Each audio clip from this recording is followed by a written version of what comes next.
Hello student, आज अपने topic करेंगे सागरीय जल के कार्य द्वारा उत्पन्न तटीय स्थलाकृतियाँ। तो सबसे पहले इसमें अपने करेंगे कुछ परिभाषिक शब्दावली।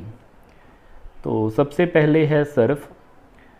सागरीय जल में तरंगों की उत्पत्ति मुख्यतः पवनों के द्वारा होती है।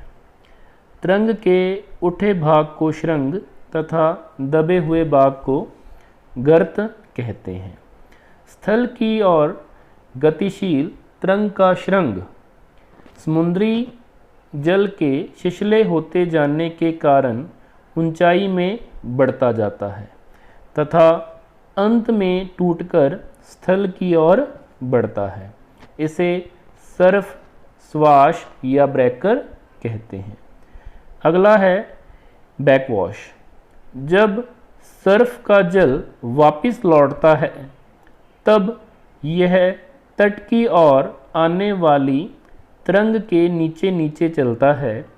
इस लौटते हुए जल को अधोप्रवाह या बैकवॉश कहते हैं, क्योंकि इसमें जल पीछे की ओर लौटता है।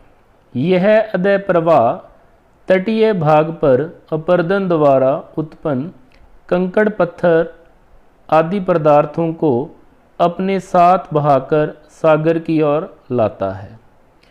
इस तरह अधः प्रवाह तरंग के निक्षेपण कार्य में बाधक होता है। तट से जिस दूरी पर समान ऊंचाई वाली तरंगों के शृंग टूटते हैं तथा सर्फ के रूप में बदलते हैं, उस दूरी से यदि तट के समानांतर रेखा खींची जाए तो उसे प्रतोड़न रेखा या प्लंज लाइन कहते हैं। इस तरह की प्रतोड़न रेखा पर पहुंचकर तरंगें सर्फ का रूप धारण कर लेती है। सर्फ द्वारा ही तटीय भाग में काट छांट का कार्य होता है। अगला पॉइंट है तरंगिका। प्रतोड़न रेखा के बाद सागरीय लहर का जल जब सर्फ के रूप में तट से टकराता है तो उसका जल कई रूपों में बंट जाता है।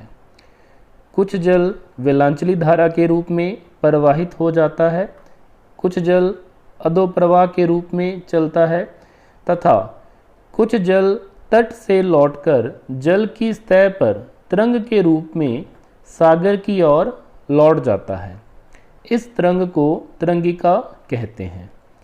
ज्वारीय तरंगें तथा सागरीय भागों में उत्पन्न होने वाले भूकंपों की सुनामीज तरंगों द्वारा भी दृश्यावली में विकास या ह्रास होता है।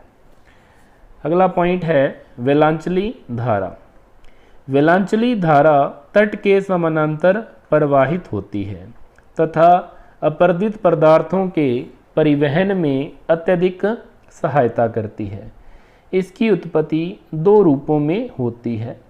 जब पवन वेग से प्रवाहित होकर जल तट से टक्कर खाता है तो वह मुड़कर तट के समानांतर वेलांचली धारा के रूप में प्रवाहित होने लगता है। दूसरा कारण, पवन वेग के कारण जब सागरीय तरंगें तट से तिरछे रूप में टकराती हैं तो अधिकांश जल तट के समानांतर वेलांचली धारा के रूप में प्रवाहित होने लगता है। अगला पॉइंट है सागरीय अपरदन की क्रियाविधि। इसमें सबसे पहले है जल गति क्रिया। सागरीय तरंगें तीव्र वेग से तटों से सीधे टकराती है, जिस कारण जल के दाब से तट की चट्टानें टूटकर बिखरने लगती है। इस क्रिया को टूटन क्रिया भी कहते हैं। सागरीय तरंगें तट की शैलों पर बढ़ई के हथौड़े के समान भीषण प्रहार करती है। इस क्रिया में केवल जल का ही योग रहता है, इसके साथ मिले पदार्थों का नहीं। दूसरी क्रिया है अपघर्षण। जब सागरीय तरंगों के साथ कंकड़ पत्थर अधिक मात्रा में मिले रहते हैं तो उन्हें अपरदनात्मक यंत्र कहते हैं। इन यंत्रों से युक्त तरंगें तट के क्लिफ से टकराकर चट्टानों को तोड़ फोड़ कर उन्हें बहा ले जाती है। सागरीय तरंग का यह कार्य सर्वाधिक महत्वपूर्ण होता है। इतना ही नहीं, तरंगों द्वारा बड़े बड़े शैलखंड अग्रिम किनारे तथा पृष्ठ किनारे की तली पर आगे पीछे होते रहते हैं, जिस कारण उनकी तली का भी अपर्दन साथ साथ चलता रहता है। अगली क्रिया है सनी घर्षण। इस क्रिया के अंतर्गत तरंगों के साथ चलने वाले शैलखंड आपस में ही टक्कर खाकर टूटकर महीन एवं बारीक हो जाते हैं। यह क्रिया मुख्य रूप से अधोप्रवाह तथा तरंगिकाओं द्वारा अधिक होती है।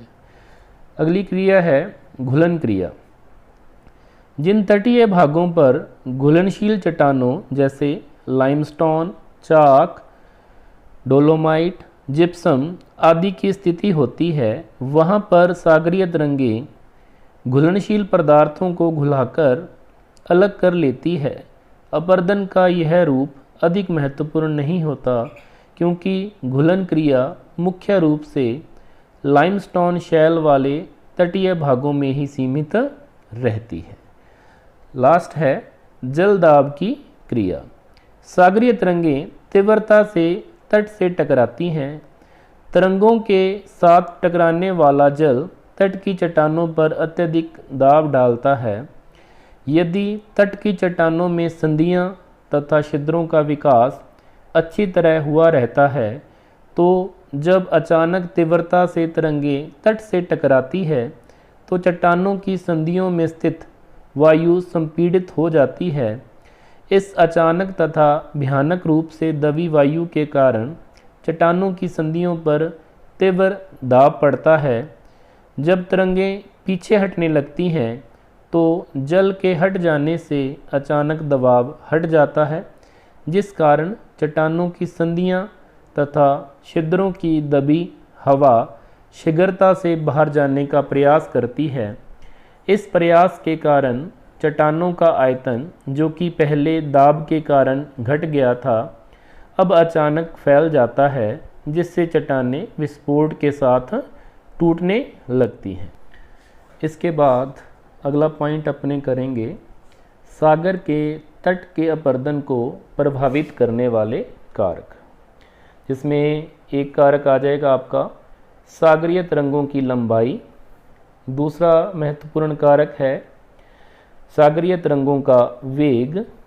तीसरा कारक है तटों की चट्टानों की बनावट तथा संरचना। और चौथा कारक है जल की गहराई। और पांचवा और लास्ट कारक है अपर्दन की कालावधि। अब अपने करेंगे अपर्दनात्मक स्थल रूप। अपर्दनात्मक स्थल रूपों में सबसे पहले जो स्थल रूप है वो है तटीय क्लिफ और खांच। क्लिफ क्या होता है? क्लिफ तीव्र ढाल वाला तट का खड़ा हुआ भाग क्लिफ कहलाता है। और खांच क्लिफ के आधार पर तरंगों के अधिक अपर्दन से निर्मित कटाव को खांच कह देते हैं। अब एक स्थलाकृति है तरंग घर्षित प्लेटफॉर्म। क्लिफ से सागरीय तरंगें टकराकर उसके आधार पर जो खांच का निर्माण करती है, वह खांच धीरे धीरे विस्तृत होने पर क्लिफ का ऊपरी लटकता भाग टूटकर गिरने लगता है तथा क्लिफ निरंतर पीछे हटता जाता है।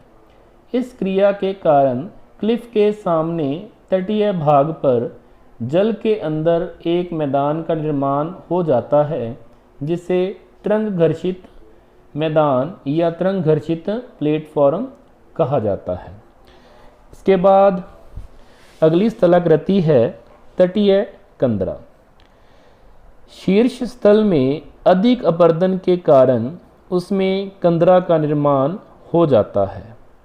जब शीर्ष स्थल के दोनों पार्श्वों पर कंदरा का निर्माण होता है तो दोनों कंदराएं विस्तृत होकर एक दूसरे से मिल जाती हैं, जिससे प्राकृतिक मेहराब का निर्माण हो जाता है। इसके बाद अगली स्थलाकृति है सागरीय स्तंभ, स्टैक या चिमनी शैल या स्कैरी, इसको अपने कह देते हैं। जब समुद्री मेहराबों की छतें कमज़ोर होकर टूट जाती हैं तो दूर व पृथक खड़े स्तंभ स्टैक, चिमनी रॉक या स्कैरी कहलाते हैं। जब सागरीय स्तंभ अपर्दन द्वारा घिसकर छोटे हो जाते हैं तो उन्हें स्टंप कहते हैं। इसके बाद अगली स्थलाकृति अपने करेंगे लघु निवेशिका। जब समुद्री तट कड़ी व कोमल दोनों प्रकार की शैलों द्वारा निर्मित होता है तो लहरों द्वारा कोमल चट्टानों को काटने के कारण तट पर छोटी छोटी खाड़ियाँ बन जाती हैं, जिन्हें लघु निवेशिकाएँ कहते हैं। दो के बीच समुद्र की ओर निकला स्थलखंड शीर्ष स्थल कहलाता है। इसके बाद अगली स्थलाकृति अपने करेंगे वात छिद्र, ज्यो और ज्वारीय कुंड। तो सबसे पहले वात छिद्र की अपने बात करें। समुद्री गुफाओं में तरंगों द्वारा छत में अपर्दन के कारण उत्पन्न छिद्र, जिसमें हवा प्रवेश करने पर आवाज़ करती हुई बाहर निकलती है, इसे ग्लूप भी कहते हैं। एक स्थलाकृति है ज्यो। जब कंदरा की छत ध्वस्त होकर गिर जाती है तो संकरी तथा छोटी छोटी खाड़ियों का निर्माण हो जाता है, जिन्हें ज्यो कहते हैं। अगली स्थलाकृति है ज्वारीय कुंड। तरंगों का जल जब शैलों से टकराकर वापस लौटता है तो शैल के गड्ढों में अपने तलछट कंकड़ों सहित तीव्रता से घूमता है, जिससे ये गड्ढे और गहरे हो जाते हैं। इन्हें ज्वारीय कुंड कहते हैं। इसके बाद अब अपने करेंगे निक्षेपणात्मक स्थल रूप। निक्षेपणात्मक स्थल रूपों में सबसे पहले है तरंग निक्षेपित प्लेटफॉर्म या निक्षेप जनित वेदिका। तरंग घर्षित प्लेटफॉर्म के समुद्र वाले किनारे की ओर मलबे के निक्षेप से इसका निर्माण होता है। यह हमेशा जल से ढका रहता है। इसके बाद अगली स्थलाकृति है रोदिका। बालू के बांध या कटक जिनका निक्षेप समुद्र तल पर लहरों और धाराओं द्वारा होता है। यह स्थिति एवं आकृति के अनुसार कई प्रकार के होते हैं। जैसे पहला है अपतट रोदिका।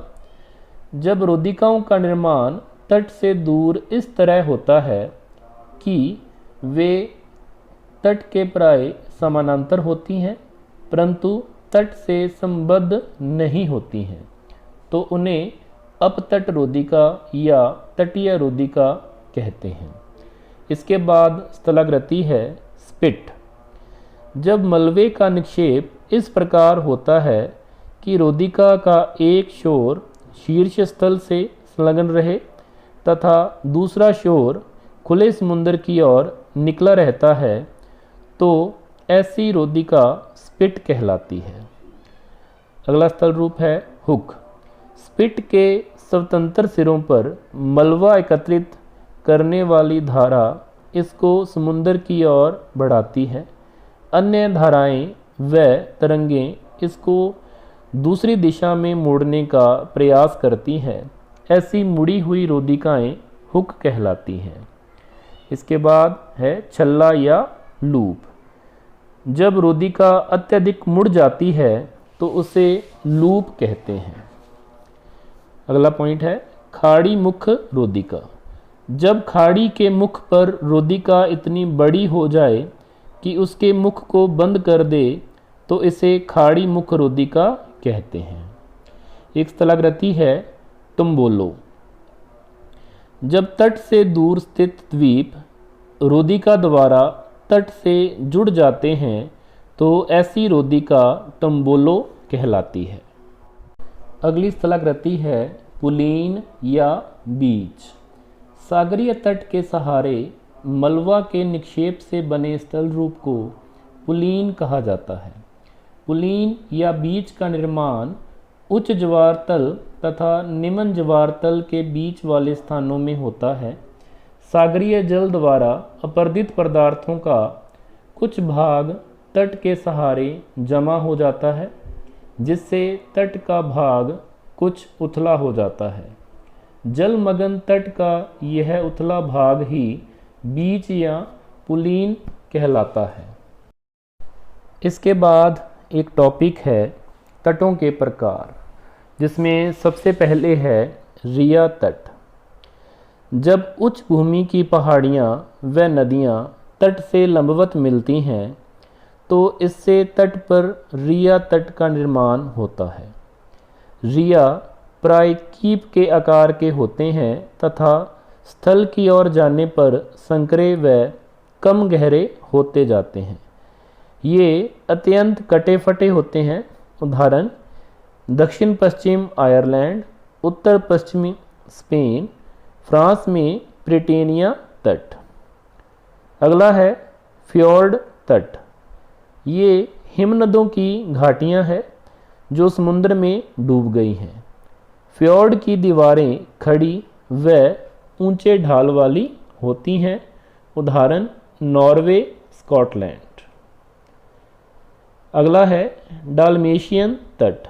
इस प्रकार के तट में पर्वतमालाएं तट के समानांतर पाई जाती हैं तथा निमज्जन के बाद ये पुरानी पर्वतमालाएं समानांतर लंबे द्वीपों की श्रृंखला में बदल जाती है, जिनके बीच लंबी लंबी समुद्र की बाहें अंदर तक के समानांतर प्रवेश करती हैं।